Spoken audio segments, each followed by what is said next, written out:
Hi, my name is Usman and I'm a police constable for Bedfordshire Police. We want to help you stay safe, but sometimes some people try to use and take advantage of others. This video explains what exploitation looks like, how to spot it, and how to get help. Anyone can be targeted. It is never your fault if somebody tricks or pressures you. What is exploitation? When I think of exploitation, I think of people with hidden agendas. So maybe asking you to do something that isn't directly what they want you to do.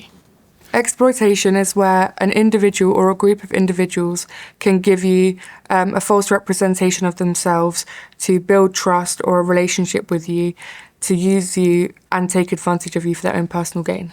Taking advantage of somebody in any capacity. Exploitation means someone is using you for their own benefit. They may pretend to be friendly, but have hidden intentions. It can happen online or in person. It can involve emotional abuse, financial abuse, sexual exploitation, criminal exploitation, being pressured to do things you don't want to do. We will look at each of these in more detail within this video. Exploitation can happen to anyone, including adults with support needs. Grooming. Grooming usually happens in stages. You might experience some or all of these. Stage 1, targeting. Stage 2, befriending. Stage 3, hooking you in. Stage 4, controlling. Targeting is when someone shows sudden interest in you. They will learn about your routines, needs, and interests. Befriending is when they act very kind or supportive. They may offer you gifts such as money, food, lifts, or attention. They may try to become your friend. They might ask you to keep secrets or hide the friendship from others. Hooking you in. They make you feel like you owe them something. They might say things like, "I'm the only one who understands you." They encourage you to rely on them or push away other people. Controlling. They may become demanding or threatening. They may use guilt, lies, or fear to get what they want. They may pressure you to do things that feel wrong or unsafe. It can be hard to tell the difference between someone being friendly and someone trying to groom you. Try not to assume everyone you meet is trying to groom you, as this can make you very isolated and lonely. But if you notice stage 3 or stage 4 occurring, this can be a good sign that you are being groomed. If you are worried, do talk to someone you know. When you met these people that exploited you, how did they initially make you feel? They made me feel special. They made me feel like they cared about me. They made me feel seen. And they just they didn't judge me. They didn't know that I struggled at school. They didn't know that I struggled a bit at home. And they just saw me for what they saw. So they made me feel like I could trust them and that they had my best interests at heart. They would make the effort to see me. They would offer me like food and drinks, and they would offer me cigarettes. However, I didn't smoke at the time, so I was still the kid that would hold their breath walking past the smoker, and so I would often tell them like, no, it's okay, like I don't do that, and they'd be like, oh, okay, no worries. They'd continue to offer it to me. I guess after a while I gave in because I just wanted to fit in. I didn't want them to think I was boring because I really wanted a friendship group. So I gave in to smoking with them, in which they took a bit more and asked me to like smoke weed. Well, they noticed that I had self-harm scars, and they said, oh, do you struggle with your mental health? I said, yeah, but it's whatever, like it's nothing. And they were like, well, if you smoke this, like it'll make you feel better, it'll help with your mental health. And I thought, wow, they really care about me, they're trying to help me. And this will make me fit in even more. So I eventually started smoking weed with them. So, yeah. Do you think that was the point when they had hold of you? I wouldn't necessarily say they had hold of me at that point. I feel like I was attached to them because it's something that I hadn't felt before. Like I felt cared for, I felt like I fit in. I felt like I belonged in a friendship group. So I guess they had me there, but it wasn't until they eventually turned around and said that I owed them the money for the drugs that I couldn't pay for, that they then ended up having a hold of me. I was confused at first because I was like, well, if they cared about me and they like just wanted to hang around and have a friendship, surely would have told me, oh, by the way, do you mind paying me back or something in advance before we got there? But there was no mention of it. They just were freely giving it to me, and it was almost like I felt like I'd been in a way set up, because they'd never once mentioned that I would have to pay it back or that it wasn't free.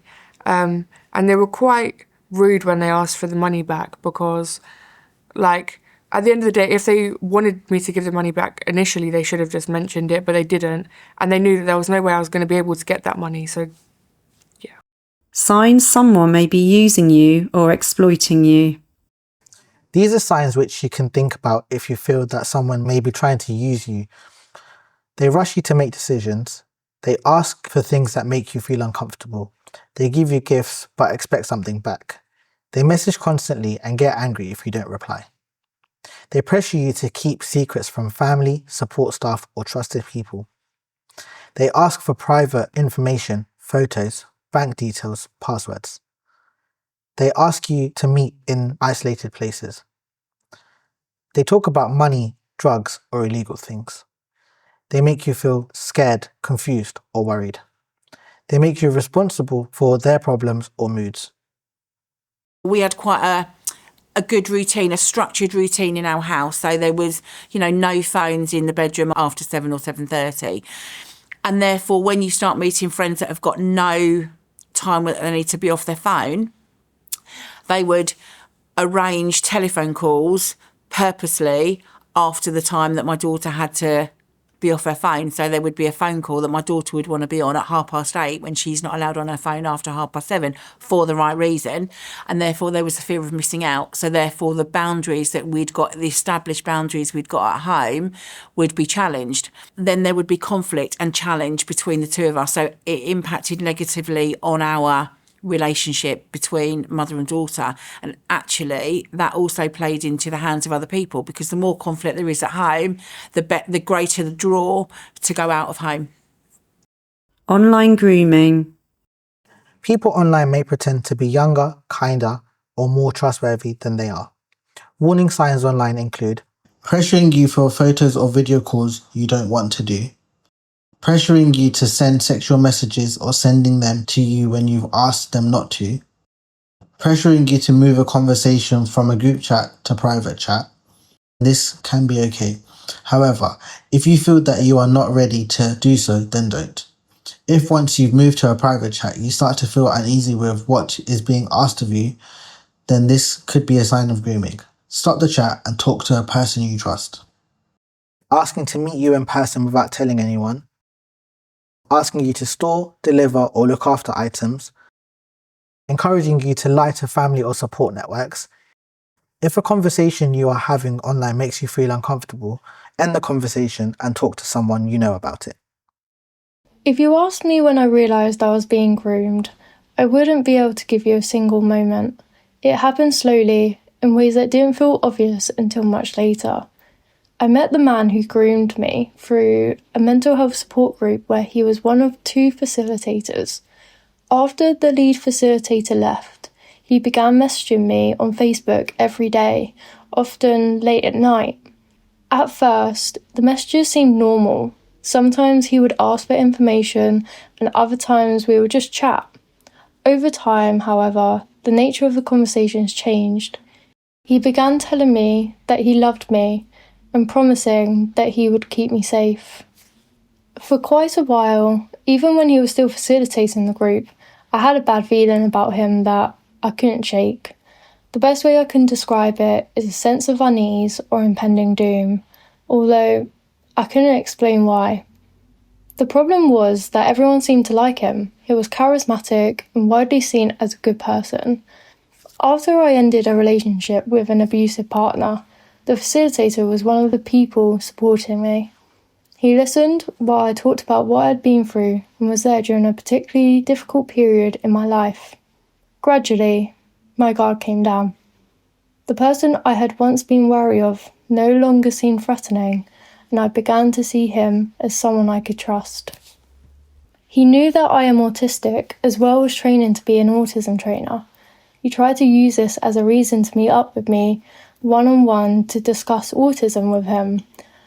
I told the organisation training me as I was excited that someone wanted to hear me talk about autism. The charity thought that it didn't sound right and to cancel as they didn't think it sounded safe. Luckily, I followed through and cancelled that meeting. Most people who haven't had a personal experience of grooming might assume that the moment of realisation is when you go straight to the police. In my case, it wasn't that straightforward. The situation only came to an end when another victim of his bravely went to the police. Even though I could see how much harm he had caused to someone else, I still found myself feeling sorry for him and blaming myself. It wasn't until 2 years later, when I was hospitalised with sepsis, that I was finally able to fully process what had happened.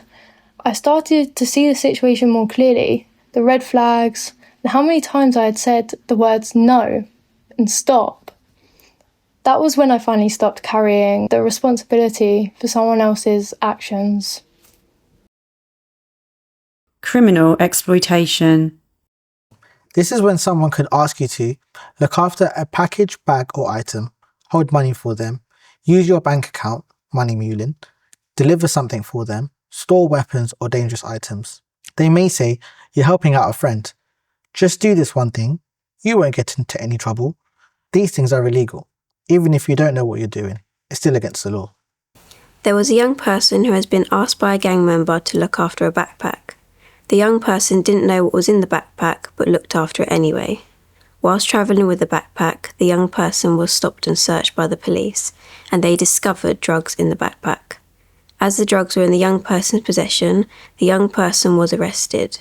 So even if you're not deliberately breaking the law, you can still get in trouble if you involve yourself with criminals. Sexual exploitation. Sexual exploitation means someone uses pressure, manipulation or control to get sexual contact, sexual photos or sexual conversation from you. It can happen in person or online. It can happen even if you are over 18 and even if you think you agreed at the time. Why it can be hard to spot. The other person may pretend to care about you. They may call themselves a boyfriend, a girlfriend, a partner, or say they love you. They may use these words to make you trust them or to make the relationship feel real, even when it is not safe. Knowing what I know now about autism, I think being autistic did make me more vulnerable because I know that now that I take things at face value.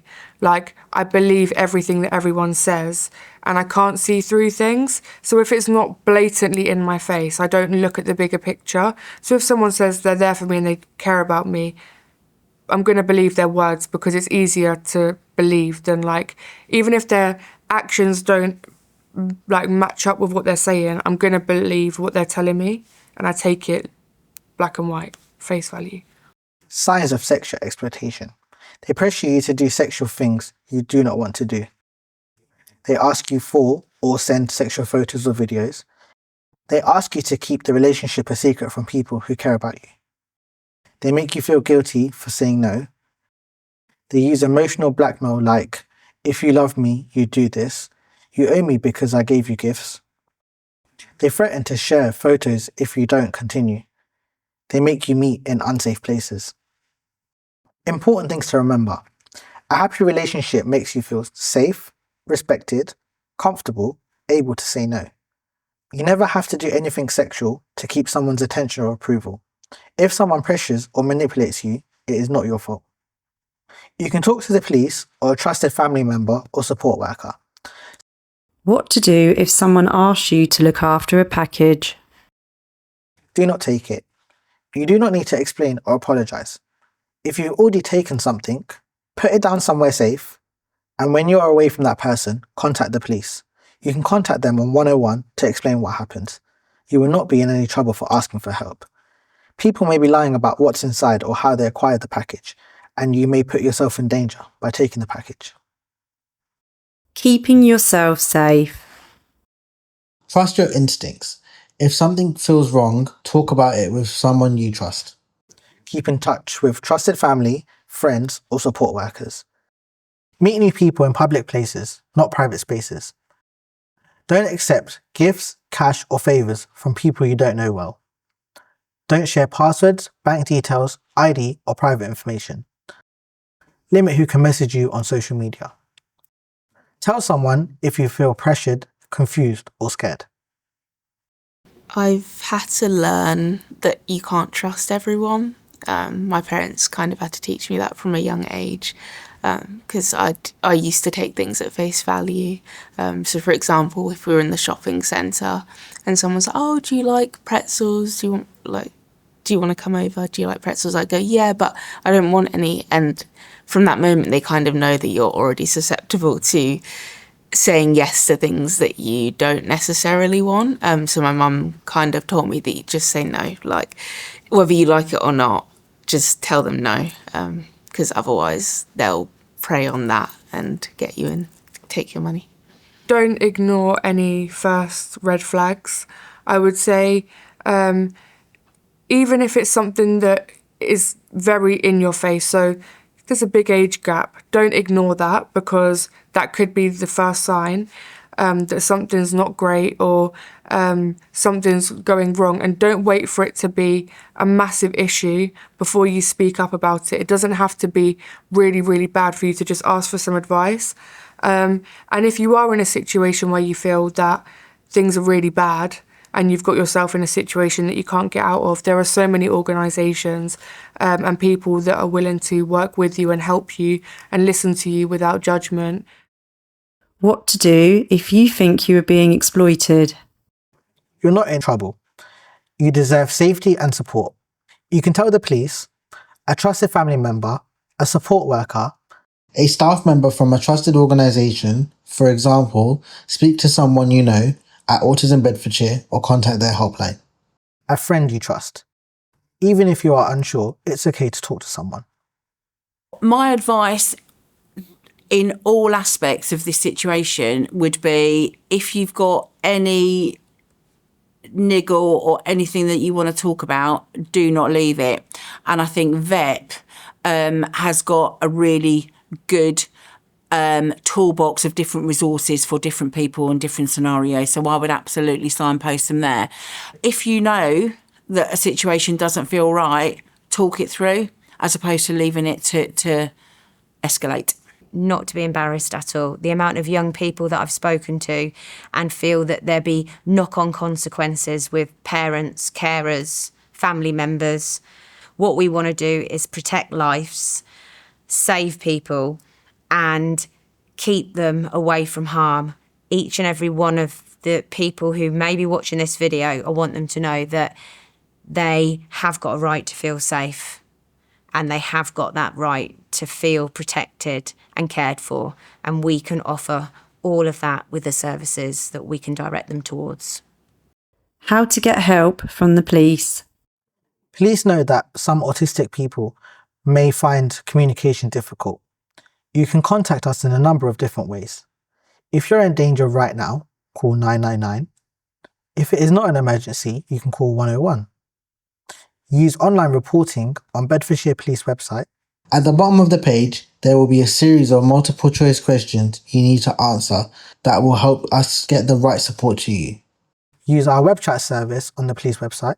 In the bottom right corner, you'll find a chat symbol. Once you click that, you will be able to give us your name and contact details and then begin a text conversation with us. Or visit a police station in person. If you cannot speak on the phone because of anxiety or being mute, you can sign up to the 999 text service where you can pre-register your phone. Text the word register to 999. You'll get an automatic text reply. Read the message and then reply by texting yes. You'll then get a text telling you that your number is now registered. You can also use the silent solution by calling 999, staying on the line, and then pressing the number 55 when prompted by the operator. This can allow those in danger to get help without having to speak. This can be useful if you are talking to someone and feel threatened. The police can listen to the conversation. You can also use online reporting or web chat instead. No speaking needed. What to expect from police officers? Officers understand autistic people may need more time to think, may struggle with eye contact, may find phones difficult, may need questions repeated or rephrased, may need information written down, or may prefer a quiet space. You can ask for clearer questions, breaks, or communication tools. You will be treated with respect. We want to help you feel safe. My name is Gemma Hoddle and I am the Community Youth and Engagement Officer here in VEPP. VEPP stands for Violence, Exploitation, Prevention, Partnership. My role isn't to educate them. It is more so about them being able to speak to me openly, freely and safely.